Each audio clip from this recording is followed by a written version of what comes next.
Astaghfirullah. Assalamualaikum warahmatullahi wabarakatuh. Alhamdulillah wassalatu wassalamu ala Rasulillah wa ala alihi wa sahbihi wa mawalah wa la hawla wa la quwata illa billahi wa ba'du. Qala Allahu azza wa jalla ya ayyuhalladzina amanu taqullaha haqqa tuqatih wa la tamutunna illa wa antum muslimun. Wa qala sallallahu alaihi wasallam fa inna asdaqal hadits kitabullah wa khairal huda huda Muhammadin sallallahu alaihi wasallam wa syarral umuri muhdatsatuha wa kullu muhdatsatin bid'ah wa kullu bid'atin dhalalah wa kullu dhalalatin finnar. Ma'asyiral muslimin yang dimuliakan Allah Subhanahu wa taala, alhamdulillah di pagi hari ini kita bisa duduk kembali untuk bertalabul ilmi lewat media Jabal Uhud Al-Islami. Dan pembahasan di pagi hari ini kita akan menyingkap di balik laut mati yang konon terkubur jasad-jasad kaum Sodom. Apakah memang betul kaum Sodom yang dihancurkan Allah Azza wa Jal tertimbun di laut mati? Dan di mana letak laut mati itu? Ada yang mengatakan bahwa letak laut mati itu di perairan yang berbatasan dengan Yordania di sebelah timur dan Israel serta Palestina di sebelah barat. Bahkan laut itu sangat asin sekali dan berlumpur, sehingga tidak ada hewan-hewan yang sanggup bertahan lebih daripada 10 hari, kecuali mereka pasti mati. Makanya kemudian laut itu disebut laut mati, karena memang kadar asin yang luar biasa. Taib, tentu ketika kita bicara tentang laut mati atau Bahrul Mayyit, maka erat kaitan dengan kisah dari kaum Lut alaihi salatu wassalam. Dan Lut sendiri adalah seorang nabi. Dia anak daripada saudara Nabi Ibrahim alaihi salatu wassalam. Artinya Lut adalah keponakan daripada Ibrahim alaihi salatu wassalam. Adapun kaumnya sendiri adalah asal daripada Arab yang keturunannya sampai kepada Qahtan. Jadi Lut alaihi salatu wassalam diutus kepada kaum Arab dari turunan Qahtan. Ketika Ibrahim alaihi salatu wassalam hijrah dari Irak, karena tidak bisa berdakwah di negeri Kaldaniun, di negeri Babil tempatnya Namrud, sehingga Ibrahim kemudian hijrah bersama Lut dan juga istrinya Sarah menuju Palestina. Lah di Palestina inilah kemudian Ibrahim alaihi salatu wassalam berusaha untuk berdakwah, tetapi karena ada pacaklik yang berkepanjangan sehingga tidak bisa bertahan hidup, sehingga Ibrahim pun hijrah ke Mesir. Namun terjadi fitnah terhadap istrinya, kemudian balik lagi ke Palestina. Lah Lut alaihi salatu wasallam di usia 40 tahun sama dengan Nabi sallallahu alaihi wasallam diangkat menjadi nabi. Kemudian diutus ke sebuah negeri yang dikenal dengan Sodom. Bukan satu negeri Sodom saja, ada beberapa negeri di sekitarnya. Tetapi yang dikenal Sodom karena di antara negeri-negeri yang Lut diutus ke situ itu yang paling parah adalah negeri Sodom. Maka yang dikenal Sodomnya saja. Baik, sebelum kita cerita, kita akan mengambil atau mengutip ayat Al-Quranul Karim. Allah Subhanahu wa ta'ala berfirman tentang Lut alaihi salatu wassalam, ketika para malaikat datang bertamu kepada Ibrahim alaihi salatu wassalam, ada yang mengatakan Jibril, Mikail dan juga Israfil, dan ada yang mengatakan Malakul Maut yang ketiganya, dalam rangka menghabarkan kelahiran Ishak dan juga kelahiran cucunya Yakub. Maka salah satu tugas malaikat ini Allah katakan, ya Ibrahim, a'rid an hadha, innahu qad jaa amru rabbika wa innahum atihim adzabun ghairu mardud. Wa Ibrahim, tinggalkan perbincangan ini.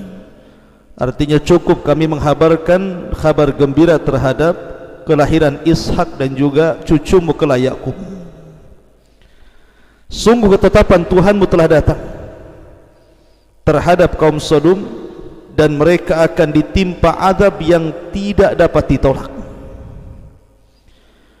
Maka Ibrahim sempat kemudian bicara tentang bagaimana dengan Lut.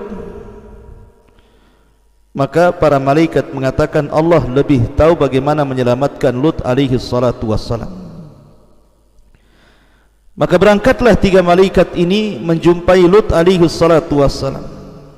Walamma ja'at rusuluna Lutan si'a bihim wa dhaqa bihim dhar'a wa qala hadha yaumun asib. Dan ketika para utusan kami, para malaikat itu datang ke Nabi Lut, dia merasa curiga dan dadanya merasa sempit karena kedatangannya. Lalu Lut berkata, ini hari yang sangat sulit. Kenapa Lut mengatakan seperti itu? Karena Lut khawatir setiap tamu yang datang ke rumah Lut alaihi salatu wassalam akan diganggu oleh kaum Sodom. Makanya Lut mengutus putri-putrinya untuk berada di perbatasan negeri Sodom. Siapapun yang datang tamu menemui Lut disuruh untuk jangan menemuinya. Tetapi tiga malaikat yang menjelma manusia ini memang hendak datang ke Lut dan juga hendak mengadab kaumnya. Jadi mereka maksa berjumpa dengan Lut. Lah ketika ketemu itulah Lut merasa sesak dadanya. Makanya Allah katakan hadza yaumun asib. Apalagi istrinya Lut ini adalah wanita pengkhianat yang Allah Subhanahu wa taala jadi percontohan bagi wanita-wanita kafir. Wa daraballahu masalan lilladzina kafaru imra'ata nuhin wa imra'ata lut. Dan kami jadikan permisalan bagi wanita-wanita kafir, di antaranya istri Nuh dan istri Lut. Keduanya berkhianat kepada kedua suaminya. Adapun pengkhianatan istrinya Nuh, tidak percaya dengan kenabian Nuh. Ketika turun wahyu, yang pertama mengatakan gila istrinya sebelum kaumnya. Adapun pengkhianatan istrinya Lut, karena istrinya Lut cemburu kalau ada tamu laki-laki yang tampan, maka istrinya akan membakar kayu bakar kemudian sebagai tanda bahwa di rumahnya ada tamu. Maka akan datang orang-orang jahat kaum Sodom kemudian akan memperkosanya. Makanya kemudian di sini dijelaskan waja'ahu qaumuhu yuhra'una ilaihi wa min qablu kanu ya'maluna sayyi'at. Dan kaumnya segera datang kepadanya ketika tahu bahwa di rumah Lut itu ada tamu, maka mereka segera datang karena ada tanda yang diberikan istrinya itu. Dan sejak dulu mereka selalu melakukan perbuatan keji. Maka Lut mengatakan, qala ya qaumi haula'i banati hunna adharu lakum fattaqullah wala tuhzun fi dhaifi alaysa minkum rajulun rasyid. Di sini Lut hendak membela tamunya dengan cara berdialog, dengan cara lembut dulu. Lut mengatakan, wahai kaumku, kalian tidak perlu dengan tamu-tamuku laki-laki ini. Cukup dengan putri-putriku saja. Kalau kalian mau menikah, menikahi putri-putriku. Mereka lebih suci bagi kami.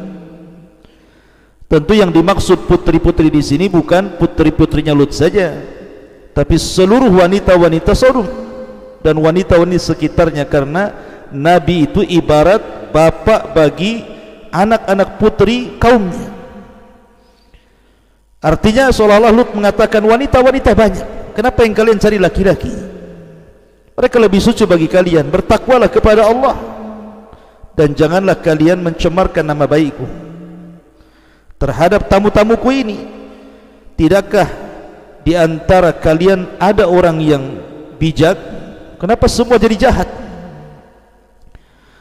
Tapi mereka mengatakan, qalu laqad alimta ma lana fi banatika fi haqq wa innaka la ta'lamu ma nurid. Mereka malah menjawab, sesungguhnya engkau pasti tahu bahwa kami tidak mempunyai keinginan ataupun syahwat terhadap anak perempuan, dan engkau tahu, mengetahui apa yang sebenarnya kami kehendaki. Maka Lut kemudian berusaha melindungi tamunya dan mengatakan, qala law anna li bikum quwwatan aw awi ila ruknin syadid. Sekiranya aku mempunyai kekuatan untuk menolak kalian, tentu aku dapat berlindung kepada keluarga yang kuat. Tentu aku akan lakukan itu demi membela tamu-tamunya. Ma'asyiral muslimin yang dimuliakan Allah Subhanahu wa taala, tetapi mereka maksa sampai pintu itu didobrak. Tapi Lut berusaha mendorongnya untuk supaya mereka tidak masuk ke rumah Lut itu. Melihat percakapan Lut dengan kaumnya dan keras hatinya kaumnya kepada Lut untuk mengambil tamu-tamu itu, mereka tidak tahu bahwa tamu-tamu itu adalah para malaikat. Maka para malaikat mengatakan, ya Lut, inna rusulu rabbika. Wahai Lut, tenang saja, kami ini utusan Allah, utusan Rabb. Lan yasilu ilaika fa asri bi ahlika bi qit'in minal laili. Mereka tidak dapat mengganggu kamu, sebab itu pergilah ajak keluargamu pada akhir malam. Wala yaltafit minkum ahadun illa imra'atak. Syaratnya, jangan ada seorang pun di antara kamu ketika meninggalkan rumah ini menoleh ke belakang kecuali istrimu. Jadi maksudnya begini, Lut ini berusaha kemudian mempersiapkan diri karena malam hari itu harus pergi dari rumah itu bersama anak-anaknya dan juga istrinya diajak. Tetapi Lut hanya memberitahu kepada anak-anaknya, nanti kalau kita berangkat dari rumah ini jangan menoleh ke belakang. Lah kata-kata Lut ini tidak diberitahu kepada istrinya karena tahu istrinya kufur, tetapi tetap diajak. Kemudian innahu musibuha ma asabahu inna mau'idahumus subh alaysa subhu biqarib. Sungguh dia, maksudnya istrinya, akan ditimpa siksa yang juga menimpa mereka. Sesungguhnya saat terjadinya siksa itu mendekati waktu subuh. Bukankah subuh sudah dekat? Segera kau pergi. Maka Lut pun bergegas dengan anak-anak wanitanya dan juga istrinya berangkat. Allah mengatakan, falamma jaa amruna ja'alna 'aliyaha safilaha wa amtarna 'alaiha hijaratan min sijil mandud. Maka ketika keputusan kami datang, kami menjungkir balikkan negeri kaum Lut dan kami hujani mereka bertubi-tubi dengan batu dari tanah yang terbakar. Musawwamatan 'inda rabbik wa ma hiya minadh dhalimin bibaid. Yang diberi tanda oleh Tuhanmu dan siksaan itu tiadalah jauh bagi orang-orang yang zalim. Jadi ketika Lut alaihi salatu wassalam sudah meninggalkan rumahnya dan juga kaumnya bersama putrinya, tiba-tiba Jibril datang. Pertama azab yang diberikan kaum Lut adalah tiba-tiba Jibril kemudian merubah wujudnya, kemudian mengepas sayapnya satu kali sehingga orang-orang yang di sekitar Lut, orang-orang jahat itu, semua matanya keluar dari tempatnya. Dan ini hanya khusus orang-orang yang mengepung rumah Lut itu saja.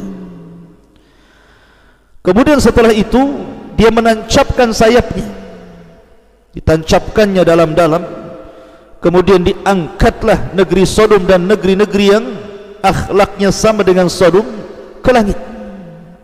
Kemudian mereka dihujani dengan batu meteor sehingga mereka mati sebelum mereka dihempaskan ke bumi.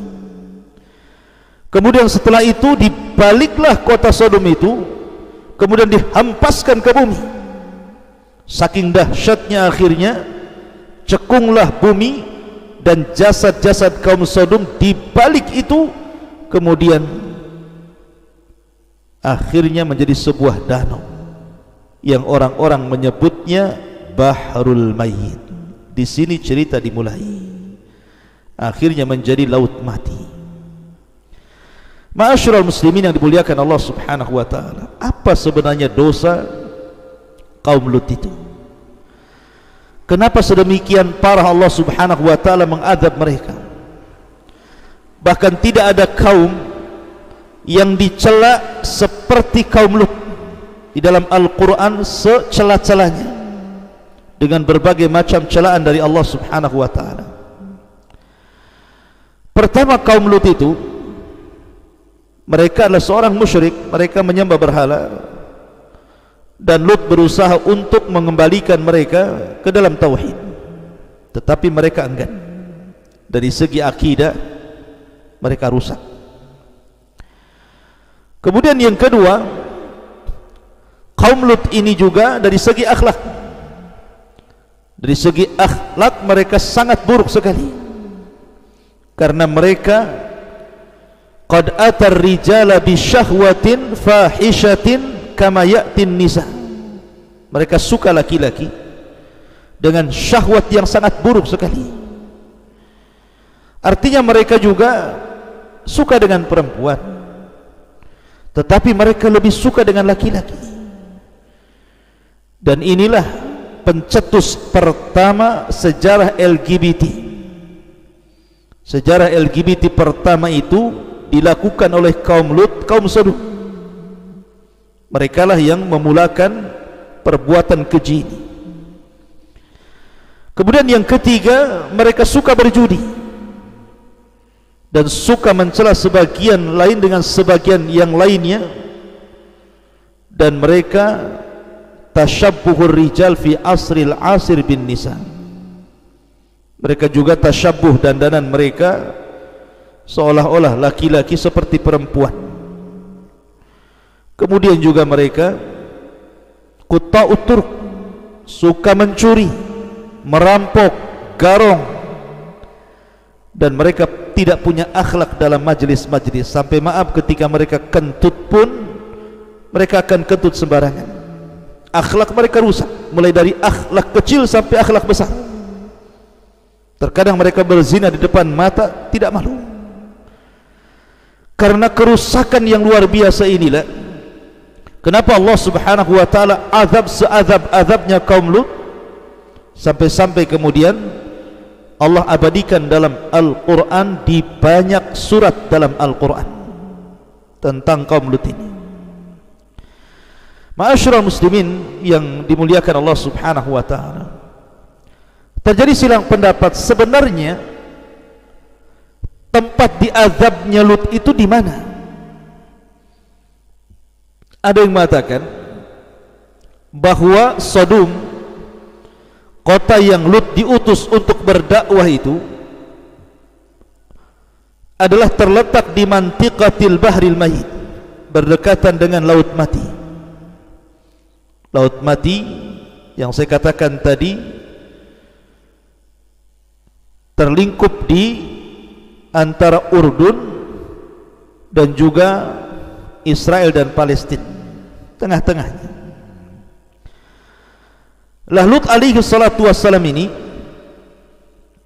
ketika datang para malaikat, memang tidak ada Al-Quran ataupun hadis yang menjelaskan tentang yang datang untuk mengadab kaum Lut itu malaikat Jibril, tidak ada. Tetapi ada perkataan para tabi'in bahwa dijelaskan yang datang itu adalah malaikat Jibril, sebagaimana yang saya ceritakan di awal tadi, mengadab seazab-azabnya, sampai-sampai tidak ada azab yang Allah berikan melebihi azabnya kaum Lut yang luar biasa. Sampai-sampai dijadikan istidlal dalil oleh Ali bin Abi Thalib bahwa perbuatan kaum Lut kalau terjadi dan dilakukan, maka sebagai hukumannya dia dirajam sampai mati, apakah dia sudah menikah atau belum menikah. Tetapi kata Ali radhiyallahu an, bukan hanya dirajam, tetapi dibawa ke tempat yang paling tinggi, kemudian dilempar dari atas. Kalau tidak mati maka dilempari batu sampai mati. Sebegitulah Ali radhiyallahu an menghukumi orang-orang yang melakukan hukuman perbuatan kaum Lut, iyadzan billah. Ma'asyiral muslimin yang dimuliakan Allah Subhanahu wa taala. Tetapi apakah kemudian Laut Mati itu yang sekarang ma'ruf berada di perbatasan Yordania sebelah timur dan Israel dan Palestina sebelah baratnya, dan sangat asin dan berlumpur kaya mineral. Memang laut itu indah sebenarnya, tapi masalahnya banyak orang-orang yang datang ke laut itu hanya untuk mandi lumpur, kononnya untuk kesehatan. Padahal Nabi SAW sudah melarang, tidak boleh seseorang itu mendatangi tempat-tempat yang diadab. Nabi SAW bersabda, la tadkhulu ala haula'il mu'adzabin illa an takunu bakin. Janganlah kalian masuk ke negeri-negeri yang pernah diadab kecuali mereka dalam kondisi menangis. Fa illam takunu bakin fala tadkhulu alaihim. Kalau kalian tidak bisa menangis, maka jangan masuk ke tempat-tempat itu. Kenapa demikian? Dikhawatirkan tertimpa masalahnya, tertimpa azab sebagaimana yang Allah timpakan kepada mereka. Sekali lagi, bahwa apakah memang di Laut Mati tempat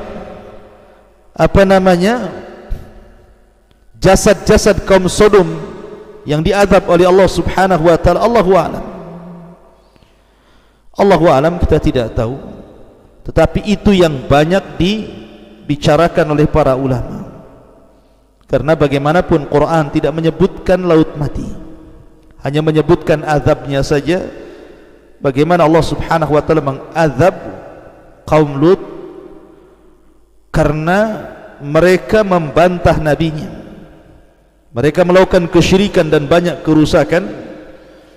Dan Allah Subhanahu wa taala katakan, wa inna lutan laminal mursalin id najjaynahu wa ahlahu ajmain illa ajuzan fil ghabirin thumma dammarnal akharina wa innakum latamarruna alaihim musbihina wa bil laili afala ta'qilun.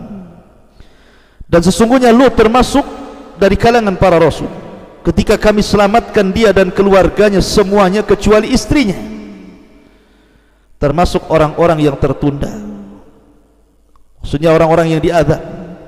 Kemudian kami hancurkan seluruh kaum Sodom itu, dan kalian kelak akan melintasi terhadap mereka musbihina wa bil laili, di pagi dan di malam hari. Afala ta'qilun, tidakkah kalian berpikir bagaimana Allah Subhanahu wa taala mengadab mereka? Kata ahli tafsir dan juga sebagian tarikh Islami mengatakan, al-bahrul mayyit huwa makanu khasfin qura qaumi Lutin, bahwa Laut Mati itu tempat di mana terjadi azab bagi kaum Lut alaihi salatu wassalam.